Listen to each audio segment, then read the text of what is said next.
Hey, this is Anney. And Samantha. And welcome to Stuff I Never Told You, a production of iHeartRadio.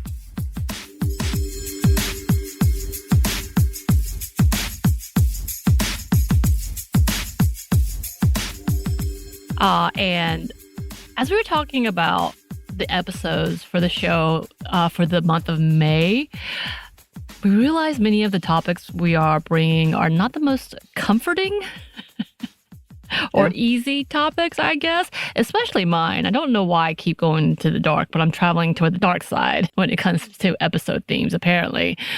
So we thought we would ease into the month with some lighthearted content, right? Yeah. And with the recent 25th year anniversary celebration of the classic 10 Things I Hate About You, I decided I needed to force Anney into watching the classic and have him on a moment to talk about the good, the bad, and the not so greatly aged, I guess, content of the 1999 retelling of The Taming of the Shrew. Again, 10 Things I Hate About You. Yes. Anney, what did you think about the movie? I enjoyed it. I had fun. I watched it last night. Yes, this was my first time watching it. I thought it was really fun. I left feeling like, in a good mood. And it had a lot of stuff that I related to. As I've talked about this before, but in high school I was definitely like the feminist, but I was afraid of the word feminist, so I would never call myself that. But I was definitely like this character where I was the one that was, well, why are we doing this and not this? So I related to a lot of it, and I enjoyed that. And as we were discussing, the music was a real throwback. A lot of throwbacks. There's so many throwbacks in this thing. Yeah. The outfits, the classic outfits, the tight, like baby doll t-shirts, which I think they're all making comebacks or have made comebacks through and through. I loved this movie. This is when I was still in high school, so definitely my time frame for sure. This was the introduction of Heath Ledger, which is why you had said that you did not watch this. Yes. It's why I didn't watch A Knight's Tale. Okay. Yeah, which I still have not seen. Which I loved that one as well. Both of these, like, there was this whole era, and I was talking about this earlier, around like this time. This was right in the smack in the middle of taking classics and doing a retelling. So Clueless was one of those. She's All That was one of those. Bridget Jones' Diary, as we had already watched, that was one of those. Apparently I got all caught up into all of these at a younger age as well. I was just surprised. One of the surprises that I got was that The Lion King was based on Hamlet. And I was like, oh, well, that makes sense. But I didn't think about it at that point. Like, it was one of those things like, oh, okay, very loosely. Yes. You know, the funny thing, too, here is that's really throwing me for a loop. It's the 25th anniversary of Star Wars: The Phantom Menace. So when this was out, I was watching that. Which would have been probably Cameron and Michael, who are the nerdier ones of this movie, would have watched that as well. But that was never referenced, obviously. Obviously. Yes. It's just odd. I didn't know that they were in the same time frame. You know what I mean? The things that you hit, you're like, oh, interesting. 2000s was a lot. 1990s to early 2000s was a lot. Yeah. So the movie is written by Karen McCullough and Kirsten Smith, who also wrote She's the Man, which I referenced before, which is another movie loosely based on a Shakespeare play as well. And also they also wrote Legally Blonde together. So they're a dynamic duo. This was directed by Gil Junger, which takes place in a prominent high school in Seattle with a bunch of very rich, well-to-do kids. I don't think it ever really implies that they are, but the school alone was like a castle. Yeah. So I'm gonna assume they got away with a lot. So I'm gonna assume that this is like private school, which is not necessarily stated. Archery and stuff like that's fancy. Right. So I'm like, I'm gonna go with that. So this is has a cast that makes up the list of 90s all-stars. Essentially, the movie shows the inner workings of young people in the day in the life of high school growing up. So not my high school, definitely not my high school, but nope. Kind of, I guess. So we have Julia Stiles as Kat, Larissa Olenek, which of The Secret World of Alex Mack. Did you ever watch that? No. Do you know what I'm talking about? No. Oh, okay. This is a Nickelodeon show that was huge at one point, and she had a big following of people. This was her first, I want to say, first movie after her big fame. So people were really excited to see her in this role. So she plays the sister Bianca, who lives with her overprotective father, played by Larry Miller. And yeah, the father does a great job in pitting the girls against each other. That's the first thing I thought. I was like, wow, this is really bad parenting, but okay. Then we have Cameron, a new student who falls in love with Bianca, played by Joseph Gordon-Levitt, who is also pretty huge at this point. His new best friend, Michael, played by David Krumholtz. We have outside players such as Joey, quote, eat me, Donner, you're welcome, played by Andrew Keegan, who was getting big thanks to Seventh Heaven. I remember these are the things that I remember in high school that I was like, oh, these are big people. People were really excited to see them together. We also have Chastity, Bianca's best friend, played by the icon Gabrielle Union, who I said has been in several of these like 90s movies, like a 90s, early 2000s movie, and she still looks the same. And of course, the bad boy himself, Patrick Verona, played by Heath Ledger. Yes, this was my introduction to him, as I said before.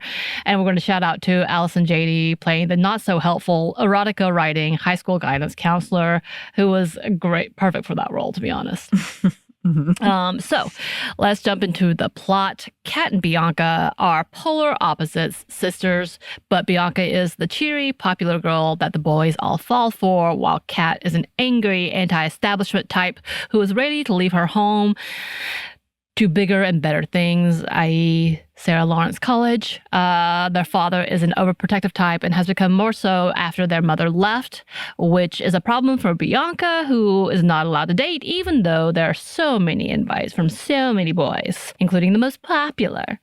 After a brief argument, the father relents, saying she can date if her sister, Kat, who has sworn that she would never date any of the high schoolers or there, until she does. With that, we have Cameron and geeky friend Michael coming up with a plan to get Kat a date. And the only person they could find who could live up to that challenge is the scary dude who may or may not have been in jail, Patrick Verona. With the financial assistance of Joey, who is also trying to date Bianca, they get Patrick to woo Kat. So all these adventures happen. After some hard work and manipulation, Kat agrees to go to a party with Verona, which allows for Bianca to go out with Joey, who she was always intending to date. This was the intent to her. At the party, we have the drunken dancing performed by Julia Stiles, which apparently they were going to give her a choreographer because the director was dating Paula Abdul at the time. This was I was like, what? What? Who I love Paula Abdul. Loved. Can't tell you how much, but oh my God. Anyway, going back to. But she refused and did this on her own. So props to Julia Stiles. Then we have Bianca realizing she doesn't actually like Joey, but likes Cameron. We have this awkward scene later of Kat being rejected by Verona for a kiss because she was too drunk and he was respecting that boundary. Yes, she got real drunk because she was annoyed by the party and what the establishment was doing. So, all those things, which, had this real sweet conversation between the two. Yay. But then also because Bianca decides she didn't want to hang out with Joey anymore, gets stranded, gets a ride from Cameron, and they have a sweet kiss as well. Later, we have Patrick making it up to her with an impromptu performance of Can't Take My Eyes Off You in front of everyone, with the band, of course, and being chased by security people, which leads to another date where they go and throw paint balloons at each other. Yes. Mm-hmm.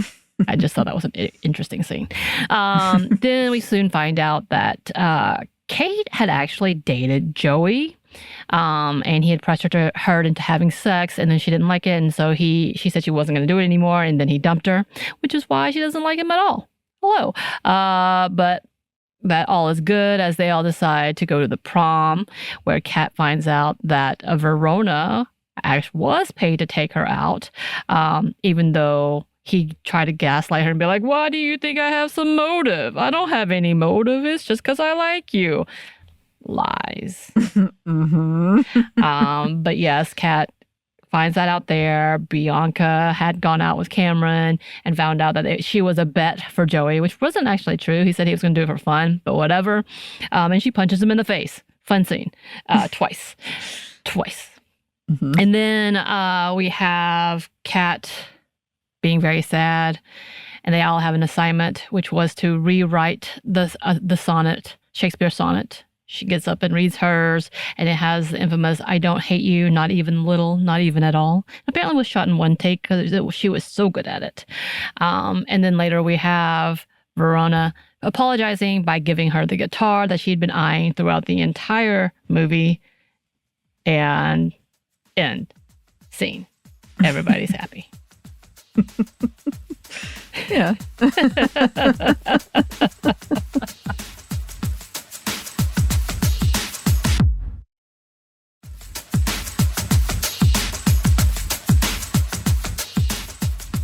Was there a favorite scene for you in there? There are a couple standouts. I really liked the montage, the sports montage, where she's like pissed at Verona. I really like that part. Yeah. That just felt very, like if I had been younger and I'd seen that, I would have been like, hell yeah. I did like the drunk dance. You had told me it was something like that was going to be in there, and I was not anticipating that. According to many excerpts, this is how she ended up getting the role for Save the Last Dance, because they saw her doing the table scene. They're like, oh, she can dance. She's a white girl that can dance. Let's use her. Yes. Which apparently is another movie I need to watch. Need is a strong word. Did I love it? I loved it. But it was along the same lines of me also loving Romeo Must Die. Okay. There's just like grittiness that really wasn't there. That really wasn't. Like it wasn't that at that level anyway. But you know, Aaliyah. I loved Romeo. Romeo Must Die might be one of my top 20 movies for sure. Anyway, nice. For some reason that was around the same time frame for me. Those two movies. Haven't seen that one either. The list gets longer and longer. I don't think I have an excuse to bring that one to you either. Well, we'll see. We'll see. I did like the passing. I liked the passing feminist comments she would make, because every time I watch an older movie, I'm kind of like, oh wow. Yeah. Surprise, surprise, they were talking about it then too, which I know is terrible. Of course they were, but sometimes, especially a rom-com teenage-ish movie. But I liked it. I was like, oh, okay. Yeah. It definitely had a little more oomph and depth than your typical teenage romance movies, where you see that it's okay to not be smiling all the time. And she was the perfect character. Apparently in an interview she recently did for the 25th anniversary and for her upcoming projects, Julia Stiles was talked about how she was told so many times that you need to have a better persona, you need to be cheerier, you need to be smiley, you seem kind of unapproachable. But this role was so perfect for her because that was what they needed. They needed someone unapproachable and who, even though she could be, she didn't have to be, something else. She could just be there was the resting face, essentially, that got her this role. But yeah, so talking about the movie, so I'm calling this the themes and discussions, but more just a discussion about the movie, because I think there's so much more in that. There's not a lot of just this is the point, this is the point. It was definitely just more of those entertaining movies that had a good feel to turning a classic into something different and more approachable in the late 90s. Because definitely Taming of the Shrew, because you and I talked about the different renditions that were out there, and we were like, yeah, this is not it. Because essentially I know the original version is he's really abusive, trying to get her to submit to him. Yeah, and I was thinking about this too, because if you've never read it, I mean, she is the Shrew, obviously. Yeah. And we still today get called that, women who are loud or have a quote shrill voice. Shrew is something that is lobbed against women a lot. And so it's basically him wearing her down and taming her because that's what's good for her. That's what's better for her. Right. And for everybody. And for all of society, obviously. Yeah. But they took this and kind of flipped it on the head of like being a feminist and what that looks like and how you can bring in both levels. There is a little bit of intersectionality hinted as we have the African-American professor who was like, oh, I feel so bad for you, poor rich upper class white girl. Like, can you tell me more of your woes? Like, coming in. Like, we almost hit it, but we don't quite hit that. You do have like a very like all white cast except for the supporting 2 Black characters, and you're like, cool, I guess. And of course, I'll go ahead and jump into the fact that yes, the very bad like African crew or the Rastafarian crew are all white people wishing they were Black with bad dreads. And I was like, oh God, at least they didn't do blackface. I will give them that. Ooh, the bars though. Yeah. I know. But from that time frame, you never know. It's true. Even today, but even worse. But like, you're like, and like, there is a point of like, they are making fun of them at least. Like, they're not trying to encourage it and being like, this is obviously ridiculous. Like, this is, just go with it. Still pretty racist. I don't think it aged well. I get what they were going for, but there were those people that exist, so we know that. Like, they were there.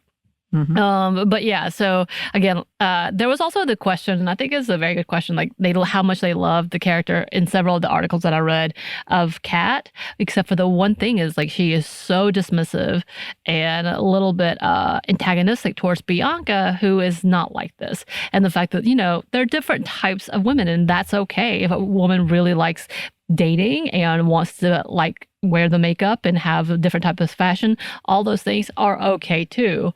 And like it kind of hinted at the fact that during this time frame and still today about this like pitting women against each other. And this was from one of the articles. Actually, this was from the article from the New York Times they did with Julia Stiles. It says, in 2002, according to the self-appointed cultural anthropologist at Newsweek magazine, there were exactly 3 types of teenage girls in America.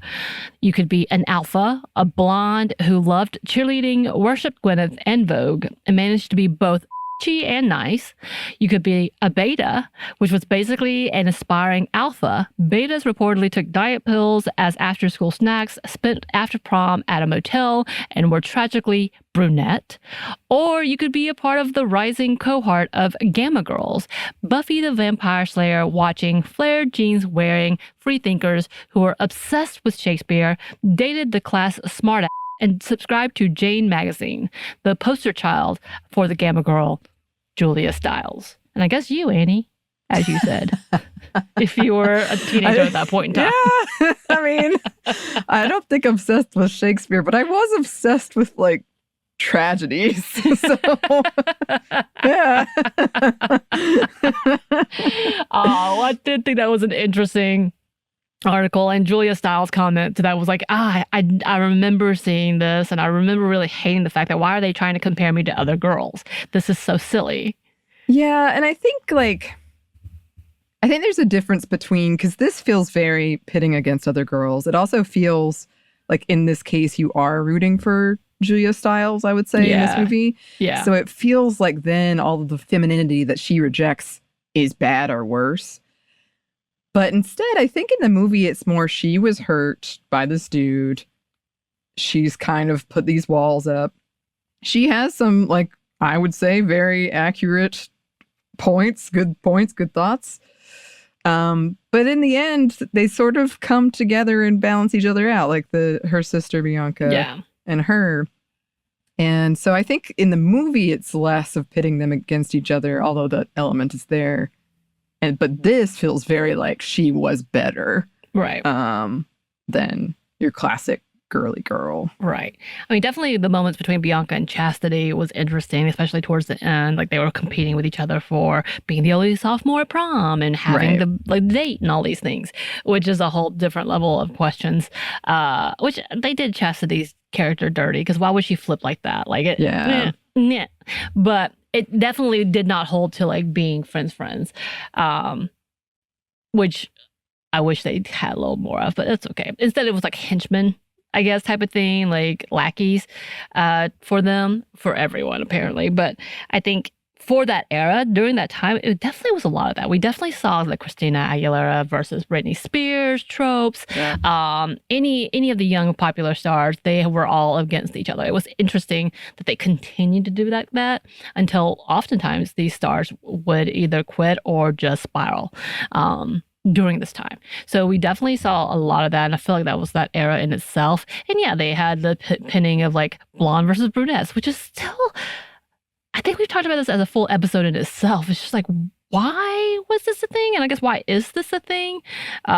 When hair color really can be changed so quickly and does change on its own so quickly, says I, with the amount of gray hairs that are coming. That's in fact, I think like I had jet black hair to like less jet. Like it's still black, but it's still like you can tell it's less. So like it's such an odd thing, this conversation of like you're blonde or you're a brunette or you're a redhead and you're all didn't like to be friends. You're like, that's an interesting concept. We've talked about this in several episodes. It is strange to me how much we associate certain personality things with hair type, right. Hair color. It is very strange, and it's enduring. Yeah. We still do it. I mean, like even the hair type though, like being curly versus not curly, like it's short versus long. Like if it's short, you're obviously this. If it's tied back all the time in a ponytail, then you're obviously this. Like it's so many. Random things. I mean, we talked about that in the episode we did with the Bob, where it calls like a national panic. Like we still do that though. When like a celebrity, a woman cuts her hair and it's short, it's like, what's happened to her? Is she okay? The bangs. The bangs. Did you just go through a breakup? Don't do bangs. Don't do it, girl. Such an odd concept. But it was I feel like these are very reminiscent of those times. As we said, of course, earlier about the bad stereotypes, the fact that they had them, it was very Clueless as well. That was like that. Was your high school like that? Because you were several years younger than me. I was already probably out of college when you were in high school. Like cliquey, like bad. Yeah. Oh. The stereotypes, like the jocks, they had cowboys, which we had FFA guys. They weren't cowboys, but they were FFA. Like they were specific to a Future Homemakers Association, and then FFA, which is Future Farmers of America, which is funny because my brother was a part of that. We are not a farming family. Never have been. No, yeah. He is becoming more. He does own goats. I found that out recently. They're very cute. Anyway, but like we had that instead of cowboys, and they definitely did hang out. The jocks, I guess there was a group of jocks that did hang out. But again, this was my time frame. Yeah, but the drama kids. So we all split. There was so many different types of people. So like we had the head cheerleader being the lead actress in drama. We had the lead football quarterback as in drama, and then we had people who were outsiders, I guess, for quote unquote all intents and purposes, who were also a part of drama. So our drama was really interesting, and it may have been because of our teacher, who was amazing. But like it wasn't. We didn't have drama kids. That was not a thing because drama kids could be anything.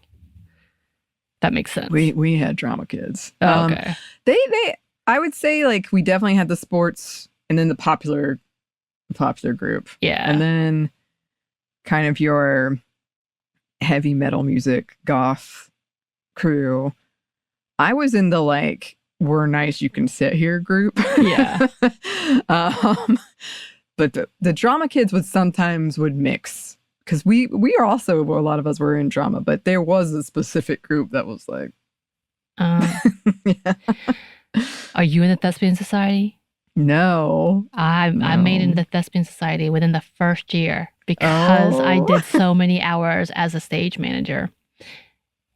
It was awful. Anyway, I love drama. Being a stage manager without any experience was real dumb because I was the stage manager for a competition and she just put me in there like, you know what you're doing. I was like, no, I don't. Because I also gave the aura that I was organized and I am not. We know this. I am not. So But hey, you got it. But I got in. I'm in the part of the National Thespian Society. Anyway, but yeah, like we definitely didn't have all of that. I think I was more of the, I'm just here. I'm not the cool kid, but I'm not the nerdy kid. Mm-hmm. I wasn't in band, which bands, like band geeks, I'm saying that as a title. I'm not calling you geeks if you're a part of the band. I was a part of the band for a while. I was in the marching band. Yeah, band, but like they have their own crew of people. Like they hung out with just themselves. I was like, they were like, if drama kids were there, it was the band group. You know what I mean? And they were a force. Like they would win homecoming king or queen because they were a force. I was like, okay. So wow. I say that they were an intense crew of people. So you don't mess with them. You don't mess with them. Again, we talk about the music. I think like the thing about this soundtrack that was a little different is that they had a lot of like indie women-led bands, and I really, really appreciate that. So the Cardigans, Letters to Cleo, Say Ferris, obviously Joan Jett and the Black Hearts, which was at the very beginning. We also laughed because they had Bare Naked Ladies at the very beginning too, and it threw me into like so many like throwbacks to that. Quite hilarious. Yeah. But yeah, like I really appreciate that they brought those to front. They were popular in their own right. A lot of ska. Of course. Say Ferris, I think it was ska. Of course. Music. Yes. And I was like, yeah, that's about right.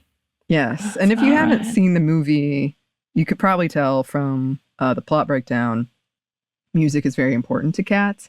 And that's one of the things that they like, the dudes trying to help him scheme how to get her, to woo her. They like find out her favorite music and all of this stuff. Mm-hmm. And it was pretty comical because she would be like, you like insert band here? Yeah. And he'd be like, oh, yeah. Don't you? Yes. And then he'd be all like, I can't believe you'd question my taste. Leave me alone. Of course, there's also the really like sexist, like, oh, I would never listen to that music. That's chick music. Right. Yes. Mm-hmm. Which came through a few times. Mm-hmm. Yes, of course, you know, they also talk about Sylvia Plath, the feminine mystique, but all these things I found fairly funny because I was like, y'all can't dig deeper, but it's okay. Sylvia Plath had a hard life. Had a hard life. A very short life. Oh.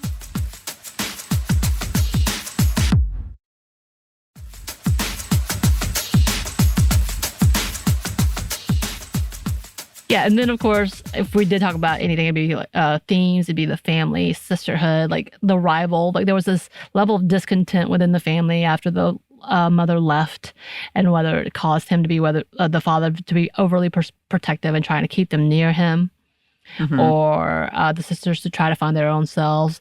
The Bianca finding her items and using them, whether it is sentimental or just because she thinks it's pretty. You kind of don't get that hint, but I think it's somewhat sentimental as the youngest daughter. And then you have the angry Kat who wants to forget her and blame her for their troubles, partially blame her for her troubles, their troubles as well. You have that breakdown, but they do come together. It's not the sweet, like, oh, they're going to be best friends, but it's just like an understanding of one another. Yes, exactly. Because I think that's how she convinced Kat to go to prom, was like Bianca convinced her to go to prom. It's like, you went, I want to go. This is like my time. I really want to do this. Don't you understand that? Like, can we please do that? And that's why Kat went. But she wasn't, there was no like, I'm so happy to go. But she was like, all right, I've heard you. I understand you. Yeah. I will go. Let's do this. He wants me to go. We'll have fun. End of story. Yes. And then somehow this dude who is a troublemaker ends up bringing her favorite band, Letters to Cleo, out. Like, I don't understand. But okay, cool. You do you. That's amazing. Yeah. Which, by the way, is a reference in Parks and Rec as well, because Ben loves, that is his favorite band. Oh, yeah. I didn't really know who they were. He has this t-shirt and he's in the back like laughing and like enjoying it. She winks at him. He's like, oh my God, she winked at me. I love that it was so many years later. if there was a theme, of course, Shakespeare would be all into this, including the sonnet, which I love. Like, it was, I think, in this era that we had where if you made it somewhat hip hop, then you made it cool, which has now become a trope, and like everybody laughs at it. But this is during that era. And we have this sonnet, that now infamous sonnet, that she writes about hating him and everything he does, but then she doesn't really hate him. And then we have Mandela, Kat's best friend, which we don't talk about. She was in Center Stage in the era too, with the ballet movie. Nope. Oh, the things I remember. Anyway. And her actual love for Shakespeare, to the point that she says, I am involved. And she gets that invite to the prom with Michael as posing as Shakespeare. Yes. Somehow I managed to forget that detail. Don't know how. Don't know how. Here's some fun facts. I always love finding fun facts. Apparently, Gordon Levitt and Stiles actually dated. Oh. Yeah, really? and they went to Columbia together, essentially. Later on, turns out that Olenek, who was the sister Bianca, went to Sarah Lawrence. Yeah, later on. I thought that was really fun. I was like, oh, that seems cute. There was a conversation about them doing a second one to this, but after Heath Ledger's death, I think that kind of like faded away. There was a conversation about him changing the movie completely and talking about mental health and mental illness, and even suicide. So I don't know that this is the director talking about him wanting to do something, but I can't imagine it being. Oof. Yeah, that would be incredibly difficult to pull off. Yeah, and very dark. I don't know anyone who would actually be like, yeah, let's go watch this. They also talked about that this was going to be on Broadway. I think they're still talking about it. So I don't know. It makes sense, kind of. I mean, plenty of things we've talked about in here before. Yeah. When I read they have a Broadway version, I was like, really? But apparently it's good, so I believe it could happen. Apparently it's good. Yeah. And overall, I think when we talk about these movies, we do talk about whether or not has it aged well. And I think the answer is better than some, but still, like, there's still some wordage and insults in here that I'm like, ouch, y'all didn't have to say that. But I guess that from that time, and I think probably when I was that age and that type of insults were okay and not looked down upon, we all use that. Those, not like, it's not really, it is extreme. Like, there's so many like ableist type of conversations, sexist types of conversation, real like slut shaming conversations in here that people were like, that's so funny. Wait, what? Yeah. That it's happened. almost more of our attitude has changed around it. Like, yeah, so drastically that it feels very, it hurts. Oh my gosh, I can't believe we were laughing at that at the time or something like that. You're like, oh, I can't believe that we were okay with this type of speech. Yeah. It is reminiscent of the time when Dawson's Creek came out and everybody was in awe that teenagers were speaking so eloquently with 4-syllable words that no one knew the meaning of. So kind of like that same level of this. Apparently, they were originally looking at Katie Holmes and James Van Der Beek as being the leads for this as well. I can't imagine it. Yeah, that would be different. I think the vibe would have been different. But you know what? Katie Holmes' character in Dawson's Creek is that of like anti-establishment as well. Yeah, she's definitely the bookie brunette. The bookie brunette. I say this as someone who's never watched that either, but that was what I thought.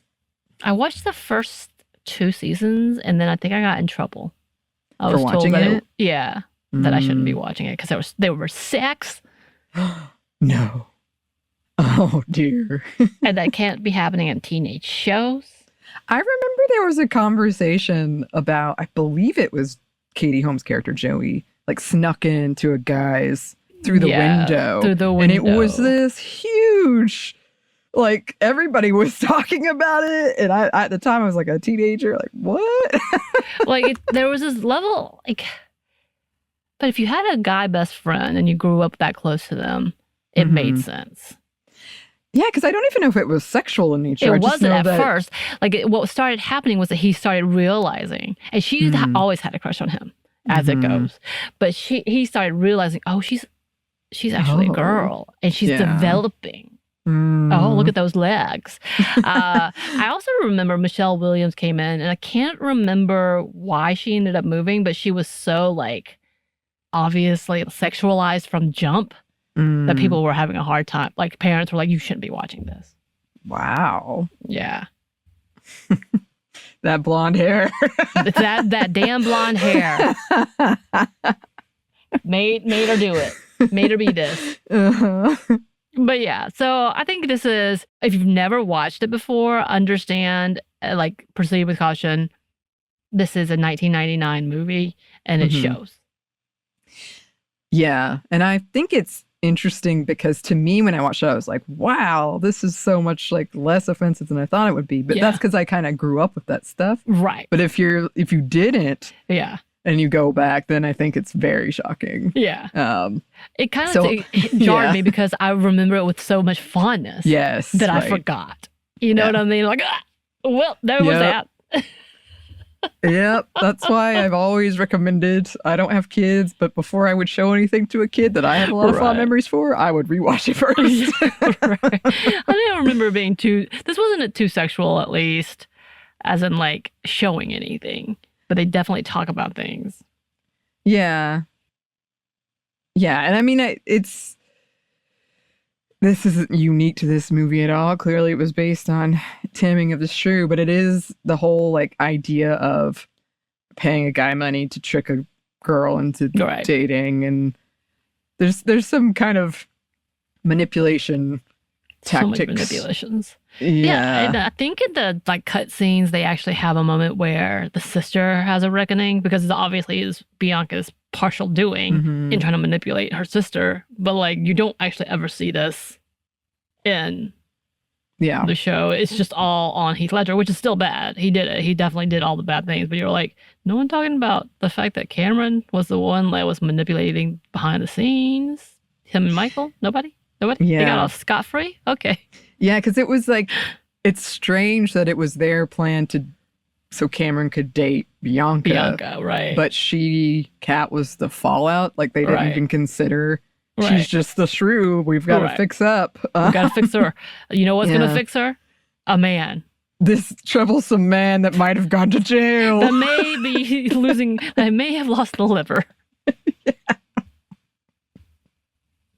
We'll set her up with that guy.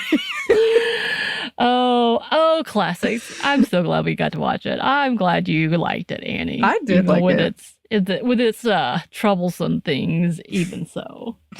Oh, I had fun. I really liked it. So definitely, if anyone was looking for a reason to revisit or to watch for the first time, again, go in with this disclaimer, but I recommend it. I thought it was fun.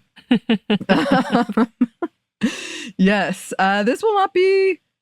I don't even know if we're going to call it a Feminist Movie Friday. No. It's not the only movie we're doing this month. Because, yes, we do have a lot of heavy topics. But, as always, if you have thoughts about this or any suggestions, movie or otherwise, you can email us at stuffandmomstuff@iheartmedia.com. You can find us on Twitter at MomStuffPodcast or on Instagram and TikTok at Stuff I Never Told You. We're also on YouTube, and we have a TeePublic store and a book you can get wherever you get your books. Thanks, as always, to our super producer, Christina, executive producer, Maya, and our contributor, Joey. Thank you. And thanks to you for listening. Stuff I Never Told You is a production of iHeartRadio. For more podcasts from iHeartRadio, you can check out the iHeartRadio app, Apple Podcasts, or wherever you listen to your favorite shows.